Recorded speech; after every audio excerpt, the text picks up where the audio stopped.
श्री गणेश भगवान की जय। एक समय की बात है जब कैलाश में माता पार्वती और भगवान गणेश विराजमान थे। तब 12 माह की गणेश चतुर्थी का प्रसाद चल रहा था। तब माता पार्वती ने कुतूहल वंश भगवान गणेश से पूछा, माता पार्वती, हे पुत्र, चैत्र माह की कृष्ण पक्ष की चतुर्थी को तुम्हारे किस स्वरूप की पूजा की जाती है और उसका विधान क्या है, वो मुझसे कहो। माता पार्वती की जिज्ञासा को शांत करते हुए भगवान गणेश ने कहा, हे माता, चैत्र माह के कृष्ण पक्ष को आने वाली चतुर्थी को मेरे भालचंद्र स्वरूप की पूजा करनी चाहिए। इस दिन पूरे दिन व्रत रखकर रात्रि में पूर्ण सोपचार से मेरा पूजन करना चाहिए। इस दिन व्रती को ब्राह्मण भोजन के उपरांत भोजन करना चाहिए। यह पूर्ण रूप से सभी संकटों का नाश करती है। इस व्रत के स्मरण मात्र से मनुष्य को सभी सिद्धियों की प्राप्ति सहज रूप से हो जाती है।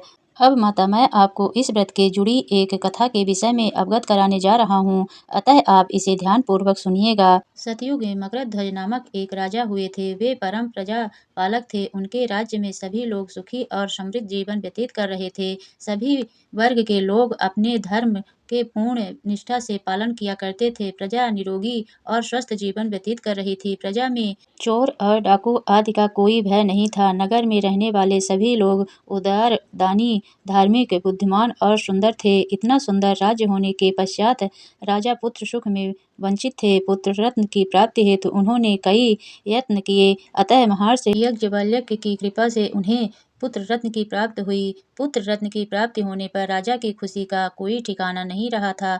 अब वे अपने राज्य का संपूर्ण कार्यभार अपने पुत्र धर्मपाल को सौंपकर विविध प्रकार के खेल खिलौने से अपने राजकुमार का पालन पोषण करने लगे। यहाँ राजा का शासन अपने हाथों में आ जाने से मंत्री धर्मपाल धन धान्य से संपन्न हो गए। मंत्री महोदय को एक से बढ़कर एक पुत्रों की प्राप्त हुई। सभी पुत्रों का विधि विधान से पूरे हर्षोल्लास के साथ विवाह संपन्न किया गया। अब सभी पुत्र पौत्र धन का उपभोग बड़े जतन से करने लगे। परिवार में सभी सदस्यों में सबसे छोटे पुत्र की पुत्रवधू बहुत धर्मपरायण थी। वे भगवान गणेश की परम भक्त थी। चैत्र माह के शुक्ल पक्ष की चतुर्थी आने पर उसने भगवान गणेश की पूर्ण श्रद्धा से आराधना और पूजा की और उनका व्रत अनुष्ठान भी किया। पूजन और व्रत से विचलित हो कर सास अपनी पुत्रवधू से कहने लगी, अरे, क्या तंत्र मंत्र द्वारा मेरे पुत्र को अपने वश में कराने के उपाय कर रही है। अपनी सास द्वारा बारंबार निषेध किए जाने पर भी अपनी पुत्रवधू में कोई बदलाव आता न देखा। सास पुनः बोली, अरे दुष्ट, मेरे बार बार करने पर भी तू मेरी बात को अनदेखा कर रही है। मैं तुझे पीट कर ठीक कर दूंगी। मुझे यह सब तांत्रिक विचार पसंद नहीं है। अपनी सास की बात सुनकर पुत्रवधू ने विनम्रता से कहा, हे सासू माँ, मैं संकट नाशक भगवान गणेश का व्रत कर रही हूँ। यह व्रत अनुष्ठान करने से मनोवांछित फल की प्राप्ति होती है। अपनी पुत्रवधू की बात सुनकर क्रोधित वंश सास ने अपने पुत्र से कहा, हे पुत्र, तुम्हारी वधू जादू टोने पर उतारू हो गई है। मेरे बार बार समझाने पर भी उसने मेरी एक ना सुनी। अब तुम ही इसे मार कर उसकी अकल को ठिकाने लेकर आओ। मैं किसी गणेश को नहीं मानती। वे कौन है और उसका व्रत कैसे होता है? हम लोग तो राजकुमार से हैं। हमारी भला किस विपत्ति को वे नष्ट करेंगे? माता की आज्ञा को मानते हुए उसके पति ने उसे मारा और पीटा। इतनी पीड़ा को सहन करते हुए भी उस पुत्रवधू ने व्रत को पूर्ण किया। व्रत के अंत में वे भगवान गणेश जी का स्मरण करते हुए प्रार्थना करने लगी और कहने लगी, हे विघ्नेश्वर, हे गणपति, आप हमारे सास ससुर को अपना परिचय दिखलाइए ताकि वे आपकी महिमा को समझ पाएं और उनके मन में आपके प्रति श्रद्धा भाव जागृत हो। अपने भक्त की करुणा पुकार सुन भगवान गणेश जी ने देखते ही देखते राजा के पुत्र का अपहरण कर उसे धर्मपाल के महल में कहीं छुपा दिया। उसके बाद राजकुमार के सभी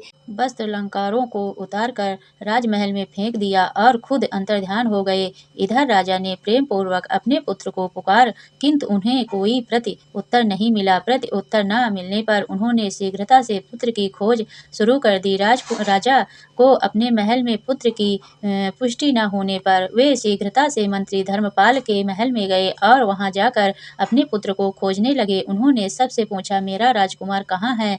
यह उसके सभी वस्त्र और आभूषण मिल गए, किंतु मेरा राजकुमार कहाँ चला गया है? किसने ऐसा निर्दयी कार्य किया है? हाय, मेरा राजकुमार कहाँ है?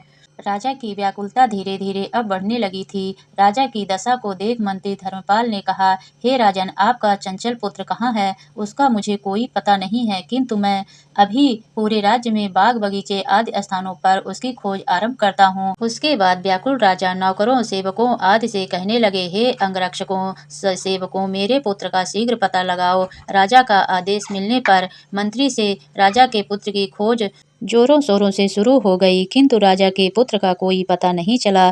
जब राजा के पुत्र का कहीं भी पता नहीं चला, तब वे राजमहल में आके राजा के समक्ष डरते डरते यह निवेदन करने लगे, हे राजन, हमें क्षमा करें, अभी तक अपहरणकारियों का कोई भी पता नहीं चला है। राजकुमार को पूरे नगर में किसी ने आते जाते नहीं देखा है। उनकी बातें सुनकर क्रोधवश होकर राजा ने अपने मंत्री को बुलाया और कहा, हे धर्मपाल, मेरा राजकुमार कहाँ है? मुझे साफ साफ बता दे कि मेरा राजकुमार कहाँ है। उसके सभी वस्त्र आभूषण मुझे दिखाई दे रहे हैं, केवल वही नहीं है।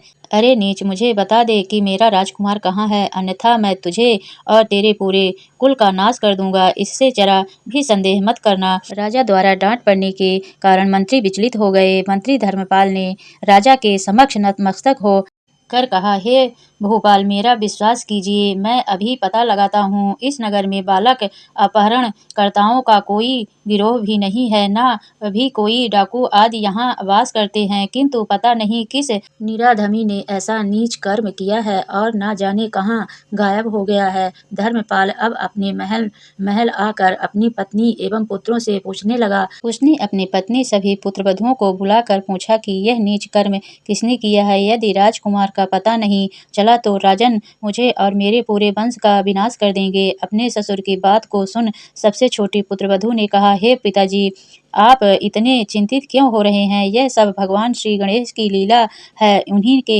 ही कोप का परिणाम आप भुगत रहे हैं। आप भगवान श्री गणेश की पूजा आराधना करें। अगर राजा से लेकर नगर से सभी प्रजा जन पूर्ण श्रद्धा के साथ गणेश की चतुर्थी का व्रत करे तो व्रत के फल स्वरूप भगवान गणेश की राजकुमार को अवश्य लौटा देंगे। मेरा वचन कभी मिथ्या नहीं होता। छोटी पुत्रवधु के बात सुनकर ससुर ने कहा, हे पुत्री, तुम सत्य कह रही हो, तुम धन्य हो। हमारे कुल में एक तुम ही हो जो मेरा और मेरे कुल का उद्धार कर दोगी। भगवान गणेश जी की पूजा कैसे की जाती है वे तुम मुझे बताओ।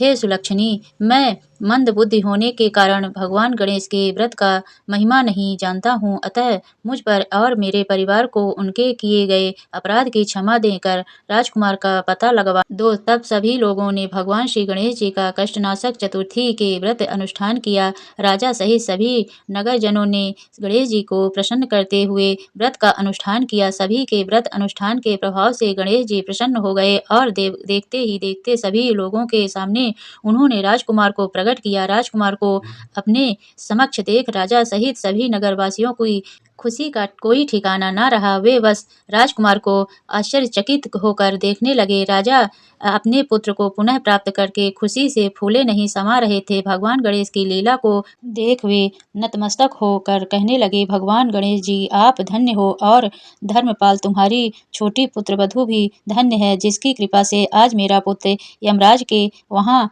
जाकर भी दोबारा लौट आया। अतः आप सभी नगरजन इस संतानदायक व्रत को विधिवत करते रहें। श्री गणेश जी बोले, हे माता, इस व्रत से बढ़कर इस लोक तथा सभी अन्य लोकों में और कोई व्रत नहीं है। इस कथा का श्रवण युधिष्ठिर ने भगवान श्री हरि कृष्ण से सुना था और इसी चैत्र माह के कृष्ण पक्ष को आने वाली चतुर्थी का व्रत करके उन्होंने अपने खोए हुए राज्य को फिर से प्राप्त किया। तो बोलो गणेश भगवान की